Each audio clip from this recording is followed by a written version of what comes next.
بسم اللہ الرحمن الرحیم۔ السلام علیکم بچوں، جماعت ہفتم میں آپ سب کو خوش آمدید۔ آج ہم اسلامیات میں آپ کے کتاب کا صفحہ نمبر 51 پر موجود سبق حج پڑھیں گے، اور جس کا ہم آج حصہ الف شروع کرتے ہیں۔ بچوں، جیسا کہ سبق شروع کرنے سے آپ لوگوں کو معلوم ہوگا، حج کے بارے میں تو سب کو معلوم ہوگا، کیونکہ مسلمان جو ہے ہر سال اسلامی مہینے کی ذی الحج کی 8 سے 12 تاریخ کو سعودی عرب کے شہر مکہ مکرمہ کی زیارت کے لیے حاضر ہو کر وہاں جو مخصوص عبادت انجام دیتے ہیں، اس مجموعہ عبادت کو اسلامی اصطلاح میں حج اور اس سے متعلق جتنی بھی انجام دی جانے والی عبادت ہوتی ہے ان کو مناسک حج کہتے ہیں۔ دین نے اسلام میں حج ہر صاحب استطاعت بالغ مسلمانوں پر زندگی بھر میں ایک مرتبہ فرض ہے، اور حج جو ہے وہ اسلام کے 5 ارکان میں سے سب سے آخری ارکان ہے۔ تو بچوں، آئیے اب ہم سبق کی طرف چلتے ہیں۔ اب آپ لوگ اپنی کتاب کا صفحہ نمبر 51 کھولیے۔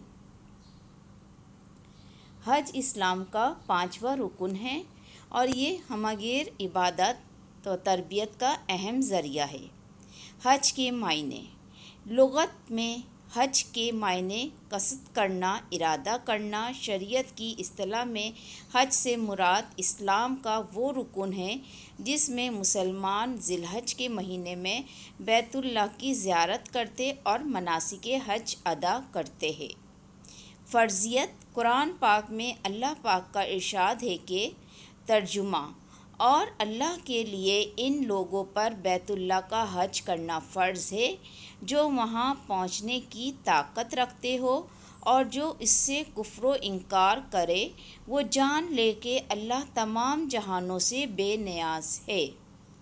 اس صریح حکم کی وجہ سے حج استطاعت کی شرط کے ساتھ ہر مسلمان مرد و عورت پر فرض ہے۔ اس کا انکار کرنے والا کافر اور استطاعت ہونے کے باوجود سستی والا، لاپرواہی کی وجہ سے ادا نہ کرنے والا فاسق ہے۔ جیسا کہ بچوں پہلے آپ کو بتایا تھا کہ ہر صاحب استطاعت، یعنی جس کی استطاعت ہو، جو حج پر جانے کے اخراجات برداشت کر سکتا ہو، ان پر جو ہے حج فرض کیا گیا ہے۔ حج ایک جامع عبادت ہے۔ حج ایک جامع عبادت ہے جس میں تمام عبادات کی روح موجود ہوتی ہے۔ اس میں نماز کی طرح خشوع و خضوع اور ہر طرف سے کٹ کر صرف اللہ ہی کی طرف رخ کر لینے کی کیفیت ہے، تو روزے کی طرح صرف اللہ ہی کی خاطر صبر و برداشت بھی ہے۔ سفر کی صحبتیں، بے آرامی اور جسمانی مشقت، سب کچھ اللہ ہی کے لیے ہنسی خوشی برداشت کی جاتی ہے۔ اس کے ساتھ ساتھ زکوٰۃ کی طرح مالی ایثار بھی ہے۔ فرض کاموں میں نماز ہر روز 5 بار ادا کی جاتی ہے۔ روزہ سال میں 1 مہینہ اور زکوٰۃ سال میں 1 بار ادا کی جاتی ہے، جبکہ حج زندگی میں 1 بار ہی فرض ہے، کیونکہ اس جامع ترین عبادت کا نقشہ دل پر بیٹھ جائے تو مسلمان کی زندگی کا رخ درست ہو جاتا ہے۔ حج کی اہمیت۔ حج وہ اہم ترین عبادت ہے جو گزشتہ زندگی کے تمام گناہوں کو مٹا دیتی ہے۔ حضرت ابو ہریرہ رضی اللہ تعالیٰ عنہ سے روایت ہے کہ رسول اللہ صلی اللہ علیہ وآلہ وسلم نے فرمایا، جس نے حج کیا اور اس میں نہ تو کوئی فحش بات کی اور نہ ہی اللہ کی نافرمانی کی، تو وہ گناہوں سے ایسا پاک ہو کر واپس ہوگا جیسا اس دن تھا جس دن پیدا ہوا۔ بخاری و مسلم۔ رسول اللہ صلی اللہ علیہ وآلہ وسلم کا ایک اور ارشاد ہے کہ ترجمہ، حضرت ابو ہریرہ رضی اللہ تعالیٰ عنہ سے روایت ہے کہ رسول اللہ صلی اللہ علیہ وسلم نے فرمایا، ایک عمرہ سے دوسرے عمرے تک کفارہ ہو جاتا ہے ان کے درمیان کے گناہوں کا، اور حج مبرور کا بدلہ تو بس جنت ہے۔ یعنی ایک مرتبہ عمرہ کرنے کے بعد انسان سے جو غلطیاں ہوئی ہے اور دوسرا عمرہ کرنے سے مٹا دی جاتی ہے۔ اور حج مبرور کا مطلب مقبول یا قبول کیا گیا حج ہے۔ رسول اللہ صلی اللہ علیہ وسلم ان ارشادات سے اندازہ ہو جاتا ہے کہ حج کتنی اہم عبادت ہے۔ حج کی اہمیت کا اندازہ اس وعید سے بھی ہوتا ہے جو رسول اللہ صلی اللہ علیہ وسلم نے حج کی طرف سے لاپرواہی برتنے والے افراد کو دی ہے۔ حضرت علی رضی اللہ تعالیٰ عنہ سے روایت ہے کہ رسول اللہ صلی اللہ علیہ وسلم نے فرمایا، جس کے پاس سفر حج کا سامان اور سواری ہو جو اس کو بیت اللہ تک پہنچا سکے اور پھر وہ حج نہ کرے تو کوئی فرق نہیں پڑتا کہ وہ یہودی ہو کر مرے یا نصرانی ہو کر۔